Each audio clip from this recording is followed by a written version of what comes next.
session d'après-midi. Donc, on a 3 intervenants de 14 h à 15 h 30. Donc, chaque intervenant aura à peu près 25 minutes et on prend 5 minutes de discussion. Donc, premier intervenant, je donne la parole au professeur Payas. Donc, professeur Payas, c'est notre maître. Donc, il a formé plusieurs générations. Donc, très difficile de le présenter rapidement. Donc, si j'ai à présenter ces titres, ça prendra beaucoup de temps. Donc, pour faire bref, donc, je vais dire professeur Payas était directeur de l'hôpital Razi. Donc, professeur à la faculté de médecine et de pharmacie de Rabat. Il était président de plusieurs sociétés et vraiment, il a plusieurs publications. Donc, vraiment, c'est quelqu'un parmi les pionniers de la psychiatrie marocaine. Et je peux dire que c'est le premier psychiatre marocain. Je vous demande de l'applaudir, s'il vous plaît. À vous la parole, professeur Payas. Bien, merci, Monsieur le Président, et merci pour cette plus qu'aimable introduction. Et la première diapo, s'il vous plaît. S'il vous plaît. Ah, voilà. Eh bien, je tiens tout d'abord à remercier les organisateurs de cet important congrès de bien vouloir m'associer et de me permettre ainsi de parler d'un sujet qui m'intéresse particulièrement et qui me semble qu'on n'aborde pas assez. C'est celui de relations entre société et addiction. Bon, c'est un sujet très vaste, mais je vais parler davantage, plutôt que société de manière générale, de déterminants sociaux. C'est vrai qu'au cours des dernières décennies, on parle beaucoup de manière ponctuelle, quand on aborde les addictions sur le plan biologique, neurobiologique, bon, comportemental, psychopathologique, mais très peu de point de vue social. Ça ne marche pas.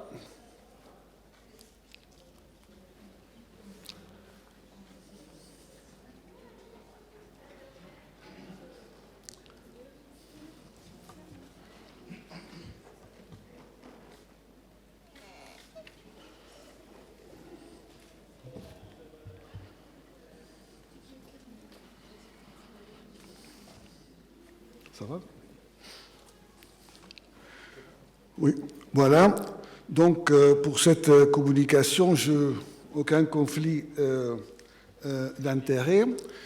Bien entendu, comme je vous ai dit, le thème est très vaste, donc je ne veux pas m'attarder sur l'ensemble, mais surtout sur le rôle de déterminants sociaux et certains aspects concernant la représentation sociale des addictions et voir leur implication, surtout dans ce qui concerne le soin et la prévention. Alors, comme je dis, les relations entre la société et les addictions sont vastes, étendues, diverses, variables, très complexes. Conditions de vie, statut socio-économique, normes sociales, valeurs religieuses et moraux, législation, économie.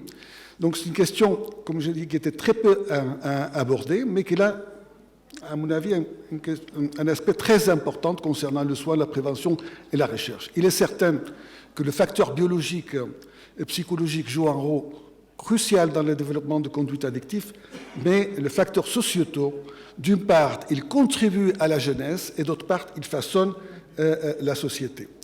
Alors, bien entendu, le rôle de drogue dans la société est très ancien. Voilà.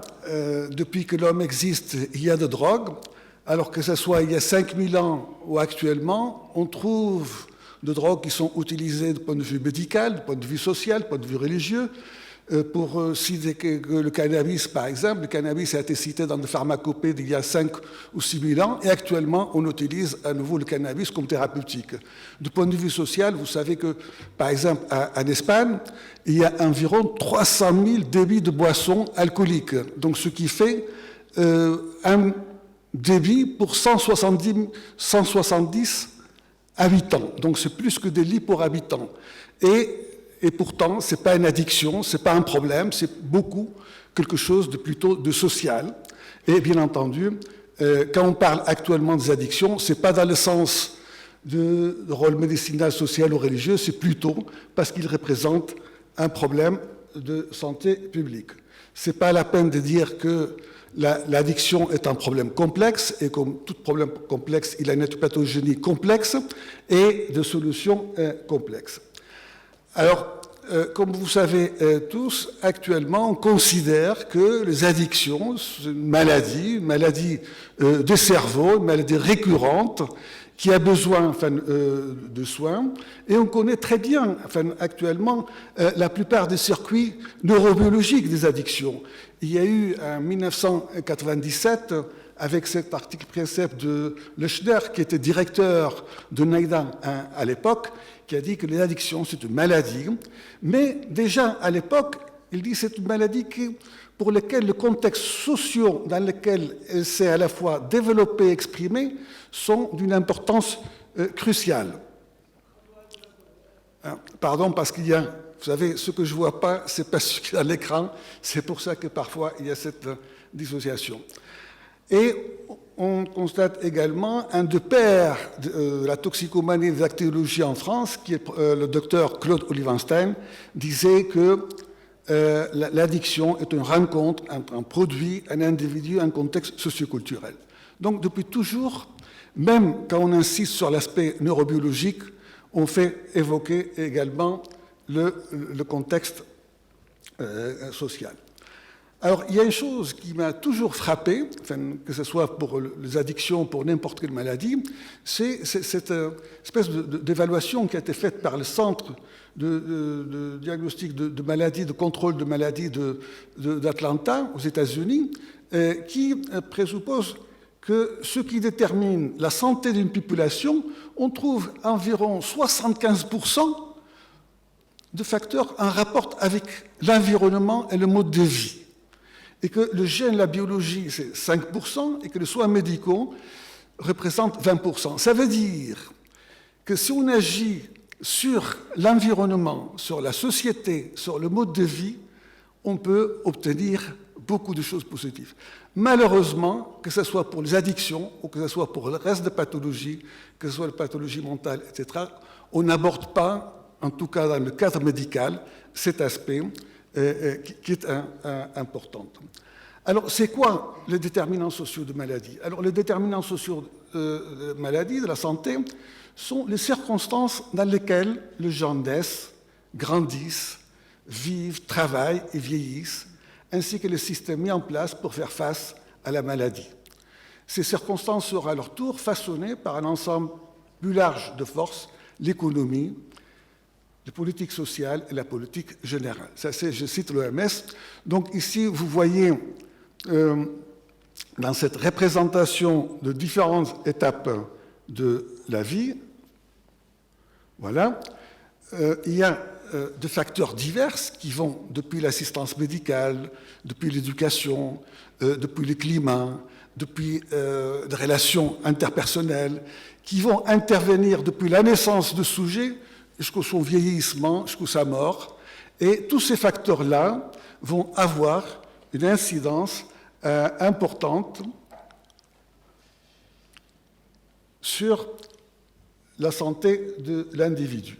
Alors, les déterminants sociaux de la santé dans leur aspect négatif, c'est le contraire, sont liés à un manque d'opportunités et un manque de ressources pour protéger, améliorer et maintenir la santé. Pris ensemble, ces facteurs sont principalement responsables des inégalités en matière de santé, ainsi que de différences injustes et évitables dans la santé des populations. Alors ici, je ne vais pas m'attarder beaucoup, sinon je vais dépasser largement le temps qui m'est accordé, mais si on considère l'addiction comme d'autres pathologies mentales, comme faisant partie d'une pathologie neuromentale, ça veut dire qu'à un certain moment de développement du cerveau, il y a une altération qui peut être lésionnelle ou qui peut être physiologique ou fonctionnelle, qui va déterminer par la suite l'apparition de maladies. Alors, c'est une question difficile de déterminer comment le facteur socio-économique et culturels vont agir sur le développement des cerveaux. Mais vous venez d'entendre la brillante conférence de Dr Nora Volkow, Et vous voyez qu'actuellement, il y a des études de plus en plus poussées pour voir la relation entre le déterminant social et le développement du cerveau, en particulier, enfin, du cerveau humain, et on voit que cette relation peut être étudiée de manière objective. Et je ne vous ai pas amené de littérature, mais en dehors de l'étude ABCD qui a été citée par le docteur Volkoff, il y a un tas d'études au cours de 5 ou 10 dernières années. Bien entendu, ils ne privent pas les enfants pour voir comment ça va provoquer de troubles chez les enfants, mais à partir d'expériences réelles. Par exemple, il y a le Early Intervention dans le Bucharest Project, c'est un orphelinat dans lequel on a pris des enfants et on les a placés aux États-Unis. Et on a vu, par exemple, l'évolution des enfants qui sont restés à l'orphelinat et des enfants qui ont reçu du soin ou un environnement beaucoup plus positif. Et à partir de là, on voit qu'il y a des périodes critiques, comme la période... Bon, je ne pense pas, enfin, bon, ici on la voit, mais je ne vois pas. Je ne sais pas si vous voyez le pointeur. Non, bon. Vous avez des époques très délicates dans l'évolution du cerveau. C'est la vie périnatale, premières années de vie. Et il y a par la suite une deuxième opportunité, qui est l'adolescence, dans laquelle, étant donné la neuroplasticité du cerveau, le sujet peut corriger ce qui traînait depuis sa prime enfance, ou peut-être déjà consolidé à l'état pathologique. Et je pense qu'il est extrêmement important de voir qu'il y a de relations étroites et penser à l'avenir des équipes multidisciplinaires. Je pense qu'un des rares pays qui a des équipes qu'on peut parler multidisciplinaires, c'est l'Australie, dans lesquelles on fait le nécessaire pour accompagner les enfants depuis la conception jusqu'au, disons, leur évolution dans l'âge adulte. Alors ici, vous voyez, par exemple, 2 enfants de 3 ans, et vous voyez celui qui a vécu dans des circonstances normales, et l'autre, dans lesquelles il y a l'élargissement ventriculaire, dans le sens où il y a une diminution de cortex cérébral due à une extrême négligence pendant les premières années de vie. Eh bien, je ne vais pas m'attarder là davantage. Là, ici, vous voyez un peu les prévisions de l'organe des Nations Unies de contrôle et de lutte contre la toxicomanie. Ça, c'est l'évolution prévisible pour les années 30, et que ce qu'on constate, toutes les études épidémiologiques montrent que les addictions montent dans le pays pauvre et diminuent dans le pays développé et qu'ils ont davantage de moyens, et même le pays qui se trouve au milieu. Donc vous voyez que, indépendamment de produits, indépendamment de la neurobiologie, l'environnement compte toujours. Alors je ne vais pas m'attarder sur le facteur de protection et de vulnérabilité, vous le savez tous. Vous voyez que dans le facteur de protection, donc, les déterminants sociaux sont très importants. Dans le facteur de vulnérabilité également, les facteurs négatifs psychosociaux sont importants. Et maintenant, je vais aborder avec vous quelques phénomènes sociaux en rapport avec les addictions. Et un premier phénomène, c'est la représentation sociale. Vous savez qu'actuellement, la plupart des études effectuées en Europe montrent une diminution de la consommation de cigarettes, par exemple. Par contre, dans les pays en voie de développement, on constate une augmentation. Et c'est en rapport avec quoi? Avec, bien entendu, la représentation sociale. Cette représentation sociale est en rapport avec différents paramètres que vous voyez là-bas. Cette représentation sociale est déterminée par les normes, par les valeurs sociales. Et comme je disais tout à l'heure avec des amis au cours de lunch, au Maroc, il y avait une attitude, je ne sais pas si en Algérie ou en Tunisie c'est la même chose, mais au Maroc, il y avait un geste qui changeait ou qui déterminait la norme sociale. C'est chouma. Chouma, ça veut dire il ne faut pas le faire. Il ne faut pas faire ça parce que c'est contraire à la norme sociale, c'est contraire aux traditions, c'est contraire aux religions. Et au Maroc, pendant des années, ça suffisait dans une maison que la maman ou le père touche la joue comme ça, c'est un signe d'achouement, et à ce moment-là, le comportement. Vous me direz que maintenant, le Maroc, l'achouement, eh bien, on passe à autre chose. L'achouement n'existe plus, parce qu'il y a eu la globalisation, et à ce moment-là, les valeurs et les normes sociaux ont changé. Mais ça, c'est important, comme on verra par la suite. Ici, vous voyez, dans les années 60, au Maroc, par exemple, il y avait le cannabis, et pourtant, le cannabis, qui existait depuis plusieurs siècles, ne posait pas de problème, était limité à un groupe très restreint de la population, et c'était mal vu de fumer du cannabis. C'était une honte sociale. Vous savez, par contre, ici, dans les années 60, on voit par exemple des groupes très connus d'Europe, comme le Rolling Stones, comme les Beatles, comme Jimi Hendrix, et comme d'autres, venir au Maroc pour fumer du cannabis, et le Marocain pourtant étant au Maroc, ils étaient dans un autre monde et ils ne fumaient pas de cannabis. Et à l'exception de ce monsieur avec cette sepsie qui fumait de manière traditionnelle et dans un sens qui est très différent de ce qu'on constate comme... Alors ça, c'est qu'on voit comment les normes sociales, comment les attitudes. Le rôle des médias est très important. Le rôle des médias contribue, bien entendu, dans un sens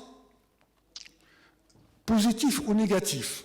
On peut pousser ou ne pas pousser, je ne vais pas m'étendre davantage, on peut revenir dans la discussion si vous voulez bien, mais avec le rôle de médias, que ce soit les journaux, que ce soit le média actuel, etc., peuvent donner une certaine image de l'usage de drogue, positif ou négatif. Je vous donne ici un exemple. Vous voyez, le monsieur qui est au milieu, Edward Bernays, c'est le premier, disons, relation publique de l'histoire moderne. C'est lui qui est le premier influenceur, le premier relation publique, le premier publiciste. Le cigarettier, le compagnie de tabac, en 1920, n'arrivait pas à vendre davantage de produits. Pourquoi? Parce que les hommes fumaient, c'était accepté, mais les femmes ne fumaient pas. Pourquoi? Parce que l'image de fumer femme s'est associée avec quelque chose de négatif, soit une déchéance, soit la prostitution. Alors qu'est-ce qu'il a fait, ce monsieur qui, soi-disant en passant, qui est le neveu de notre ami Freud? Eh bien, il a pris une dizaine de femmes iconiques de la société new-yorkaise de l'époque et il leur a donné une cigarette et il a fait une manifestation au 5e avenue, et il a nommé cette manifestation le flambeau de la liberté. C'est-à-dire, c'est pas que la femme doit fumer, mais la femme, pour acquérir un droit, eh bien, la torche ou le flambeau de la liberté, ça devient quelque chose de positif. Et il a écrit un bouquin qui s'appelle Propaganda, comment manipuler l'opinion publique en démocratie. Comme disait Noam Chomsky, je ne sais pas si vous connaissez cet extraordinaire philosophe, il disait que la propagande de la publicité est à la démocratie ce que la violence est à un État totalitaire. Donc vous voyez que maintenant, il y a un tas de films qui glorifient l'usage de drogue, et il y a bien entendu le web qui fait de même. Donc on voit que le rapport entre société et addiction, c'est très... Je vais aller très rapidement parce que je sais que le temps court. La stigmatisation également, c'est l'attitude sociale négative envers les addicts. Alors, la stigmatisation ne va faire que compliquer les choses. Par contre, quand on reconnaît que l'addiction est un problème, à ce moment-là, cette tranche de population va pouvoir profiter de meilleurs soins possibles et ils vont accéder au traitement. Un autre facteur social qui a poussé aussi à l'expansion de drogue, c'est la globalisation. Il y a un excellent bouquin qui est écrit par Bruce Alexander qui s'appelle The Globalization of Addiction, qui développe le concept de dislocation. Il dit que tous les malheurs viennent de la globalisation. Vous voyez les différents facteurs de la globalisation, qu'avant les choses il y avait certaines normes et qu'avec la globalisation, c'est surtout la loi de marché qui prime et pas le valeur. Je ne veux pas m'étendre davantage. Vous voyez aussi que l'économie de drogue est très importante pour que ça n'intéresse pas les politiciens et les gens d'affaires. Vous voyez que les choses négatives comme la drogue, la traite de blanche, les armes, ça représente un marché qui est beaucoup plus important que celui de l'alimentation. Vous voyez par exemple, ici je vous donne des choses qui n'ont rien à voir l'un avec l'autre. Vous voyez par exemple, en haut, vous voyez la conquête d'Alexandre le Grand. Alexandre le Grand, il y a plusieurs milliers d'années, à l'époque, quand un roi ou un empereur commence une guerre, c'était pour quelques années, c'était pour 15 ans, 20 ans, ils amenaient les agriculteurs, ils amenaient les artisans, les femmes, les ouvriers, et si vous voyez la conquête d'Alexandre le Grand, c'est la voie de Pavon actuel. Alexandre le Grand, il est arrivé jusqu'au l'Afghanistan actuel. Le Peshawar, le Kandahar, c'est le reste de ce qui a été planté. Pourquoi? Parce que l'opium provient de Grèce. Et là où Alexandre le Grand a passé, eh bien, on trouve les traces. Donc, la même chose pour le Maroc. L'Empire romain a planté de vignes au Maroc avant l'Espagne et la France. Et la même chose, on voit que dans l'expansion, quand les Arabes sont venus à l'Afrique du Nord, ils ont amené le cannabis. Les Espagnols, quand ils ont découvert l'Amérique, eh bien, il y a eu l'échange entre coca, cigarettes et d'autres drogues. On voit les différentes guerres, choses ça n'a rien à voir. La première guerre, la deuxième guerre, la guerre de Vietnam, les addictions sont là dans un sens fort différent. Parfois, ils sont distribués par les états-majors, d'autres fois, ils sont prises parce qu'il y a un stress important. Et on voit que, par exemple, dans la guerre de Vietnam, la plupart des soldats au Vietnam étaient addicts. Quand ils sont revenus aux États-Unis, simplement entre 10% qu'ils ont continué à consommer. On voit un cas particulier de guerre, c'est celui des Anglais. Dans le XVIIIe siècle, ils ont créé artificiellement une toxicomanie en Chine pour avoir des gains économiques, ce qui a déclenché les deux guerres de l'opium. Enfin, ça c'est notre histoire, mais vous voyez, alors l'isolement, enfin, qu'est-ce qui fait l'isolement?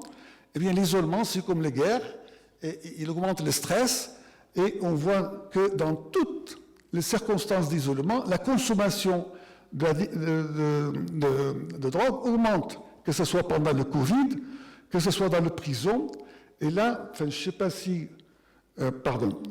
si... Alors, vous connaissez cette parc ARA. Normalement, quand on voit les études de laboratoire, on a une petite cage dans laquelle on met un souris et on commence à étudier son comportement. Ce monsieur-là, au lieu de mettre cette espèce de cage de Skinner artificielle de laboratoire, il a créé un parc comme un Disney World pour le rat, avec leur famille, avec leurs amis, leurs jeux, leur nourriture, etc. Et à ce moment-là, le comportement est complètement différent. Il touche aux drogues, mais il ne devient pas addict. Pas comme dans le cas où il y a un isolement. Donc, ça montre, enfin bon, c'est plus compliqué que ça, mais ça montre quand même. Alors, pour ce qui concerne aussi la législation et la décriminalisation, légalisation, on voit aussi que ce sont des actes qui ne sont pas banals. Actuellement, nous avons deux produits qui posent problème, ou qui vont poser problème, qui est le cannabis et l'hallucinogène. Maintenant, le cannabis est devenu amical, est devenu friendly, et on ne sait pas, c'est vrai qu'on ne peut pas arrêter le progrès. Il y a des côtés positifs, mais il y a beaucoup d'investissements dans l'industrie du cannabis qui va certainement provoquer de problèmes que peut-être on n'arrive pas à bien saisir maintenant. La même chose, on assiste pour le psychédélique, pour l'hallucinogène. Vous savez qu'en Australie, depuis juillet dernier, on peut le prescrire par ordonnance. Et actuellement, on trouve de grands financiers qui sont en train d'investir dans l'industrie de psychédéliques. Ils le voient comme une opportunité, une chance. Et ça, c'est bien sûr, vous savez, quand je dis publicité, parfois, nous médecins, on n'est pas à l'abri, je ne dirais pas de la propagande, mais de la publicité. Alors, quand j'étais en train de voir enfin, cet aspect de soins, j'étais très surpris par, disons, la stratégie actuelle qui a été mise en place en France pour les années 2023, 2027. Actuellement, quand on met une stratégie sur le drogue, chose qu'on ne faisait pas avant, on commence à intégrer, ça c'est le programme de la mission interministérielle de lutte contre le drogue et contre les addictions de France, dans lequel on voit qu'il s'intéresse surtout aux déterminants sociaux. Et ça, c'est nouveau. Alors, ça, c'est aussi en conclusion d'un rapport de l'OMS sur les déterminants sociaux, en parlant d'une maladie de manière générale et aussi pour les addictions, qui dit pourquoi traiter les gens uniquement pour les renvoyer dans les conditions qui les ont rendus malades en premier lieu. Et là, c'est le dernier rapport mondial sur le drogue, donc ce qui fait le principal message, comme il dit d'habitude, mais il ajoute, il dit que les inégalités, les disparités sociales et économiques continuent d'alimenter les phénomènes de la drogue, qu'ils alimentent en retour. Donc ça fait un cercle vicieux. Donc vous voyez que de plus en plus, les déterminants sociaux. Alors, de conclusion, hein, je pense que la conclusion est très simple. C'est vrai qu'on connaît l'importance de déterminants sociaux dans les maladies. Mais jusqu'au présent, on ne s'intéresse pas sérieusement. On investit beaucoup dans la recherche fondamentale, qui est très positive, qui est très importante. On investit beaucoup dans les solutions individuelles, qui sont très importantes. Mais il n'y a pas de travail de synergie.